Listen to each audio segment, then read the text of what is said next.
महाभारत के सबसे अनजान और अजीब रिश्ते जिन्हें सुनकर आप चौंक जाएंगे।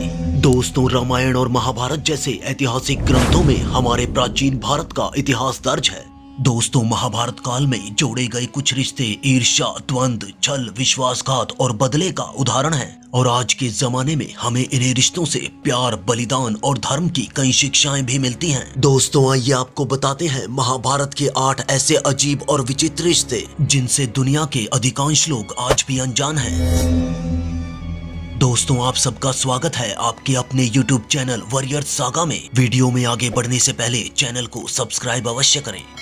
दोस्तों, महाभारत के सबसे अजीब रिश्तों में पहला रिश्ता धृतराष्ट्र, पांडु और विदुर का है। दोस्तों, गंगा पुत्र भीष्म पितामह की आजीवन ब्रह्मचारी रहने की प्रतिज्ञा लेने के बाद उनके पिता राजा शांतनु ने निषाद कन्या सत्यवती से विवाह किया था, जिनसे उनको 2 पुत्र प्राप्त हुए थे, जिनमें से पहला पुत्र चित्रांगन एक बीमारी की वजह से मारा गया था तथा दूसरे पुत्र विचित्रवीर्य को जब कोई संतान नहीं हुई तब सत्यवती के पुत्र वेदव्यास के कारण विचित्रवीर्य की पत्नी अंबिका के गर्भ से धृतराष्ट्र का जन्म हुआ तथा अंबालिका के गर्भ से पांडु का जन्म हुआ। दोस्तों, धृतराष्ट्र जन्म से अंधे थे तथा राजा पांडु पीलिया रोग से पीड़ित थे और इसी बीच एक दासी से वेदव्यास के पुत्र महाज्ञानी विदुर का जन्म हुआ। दोस्तों, एक दासी का पुत्र होने की वजह से विदुर को हस्तिनापुर में उचित सम्मान और अधिकार नहीं मिल पाया था। दोस्तों, अब आप ही बताइए, क्या ये तीनों कुरुवंश के वंशज थे? क्योंकि कुरुवंश के असली वंशज तो केवल पितामह भीष्म ही बचे थे। दोस्तों, दूसरा सबसे अजीब रिश्ता अभिमन्यु की पत्नी वत्सल्या का आता है। दोस्तों, महाभारत में बलराम की पुत्री वत्सल्या का विवाह अर्जुन और सुभद्रा के पुत्र अभिमन्यु से हुआ था। कृष्ण और बलराम की बहन सुभद्रा अर्जुन की पत्नी थी। दोस्तों, अब आप ही सोचिए कि सुभद्रा और बलराम का रिश्ता क्या हो गया। दोस्तों, अभिमन्यु का विवाह विराट राजा की पुत्री उत्तरा से भी हुआ था।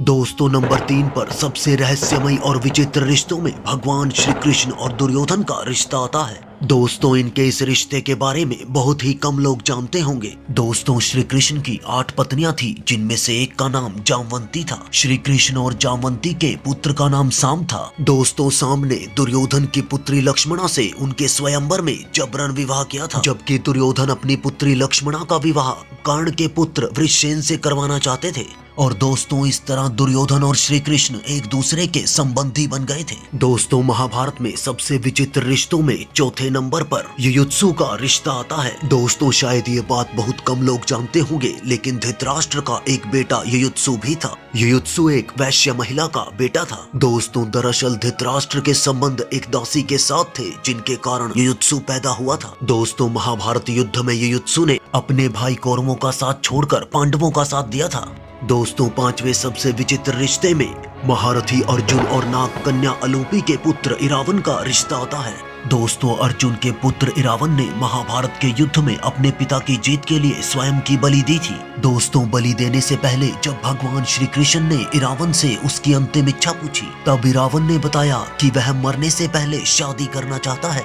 दोस्तों, मगर इस शादी के लिए कोई भी लड़की तैयार नहीं हुई, क्योंकि शादी के तुरंत बाद इरावन को मरना था और जो भी लड़की उनकी पत्नी बनती वो तुरंत विधवा हो जाती। दोस्तों, इस स्थिति में भगवान श्री कृष्ण ने मोहिनी का रूप लिया और न केवल इरावन से शादी की, बल्कि उनकी मृत्यु पर उन्हें विदा करते हुए विलाप भी किया।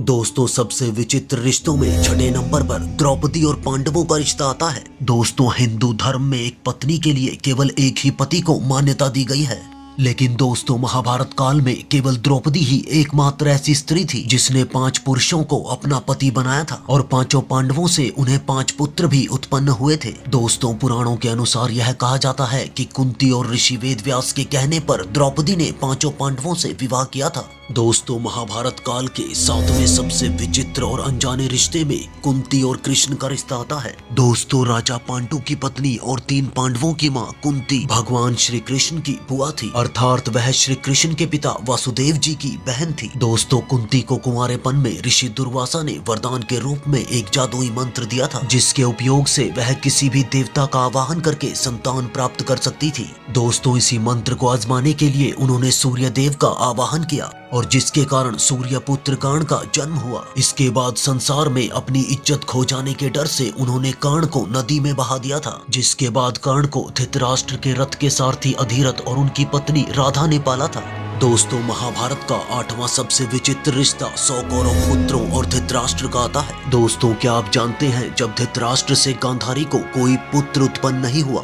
तब सत्यवती ने अपने पुत्र वेदव्यास को बुलाया और उसके बाद वेदव्यास के कारण ही गांधारी ने गर्भ धारण किया था। दोस्तों, गांधारी के गर्भ से 99 पुत्र और एक दुशाला नाम की कन्या का जन्म हुआ था। दोस्तों, अब जरा आप ही सोचिए कि वेदव्यास के कारण ही धृतराष्ट्र का जन्म हुआ था और वेदव्यास के कारण ही 100 कौरव पुत्र जन्मे थे। तो धृतराष्ट्र का 100 कौरव पुत्रों से क्या संबंध हुआ? दोस्तों, ये थे महाभारत के 8 सबसे अनसुलझे, विचित्र और अजीब रिश्ते। दोस्तों, आपको इन 8 अजीब रिश्तों में से सबसे विचित्र रिश्ता कौन सा लगता है? मुझे कमेंट बॉक्स में जरूर बताइएगा। और साथ ही इस वीडियो से आपको कुछ सीखने को मिला हो तो एक लाइक करके शेयर अवश्य कीजिएगा। आपके साथ फिर मुलाकात होगी हमारी ऐसी ही एक और नई वीडियो के साथ। तब तक के लिए हमारे साथ बने रहें और देखते रहें वॉरियर्स सागा। दोस्तों, आपका कीमती समय देने के लिए बहुत धन्यवाद।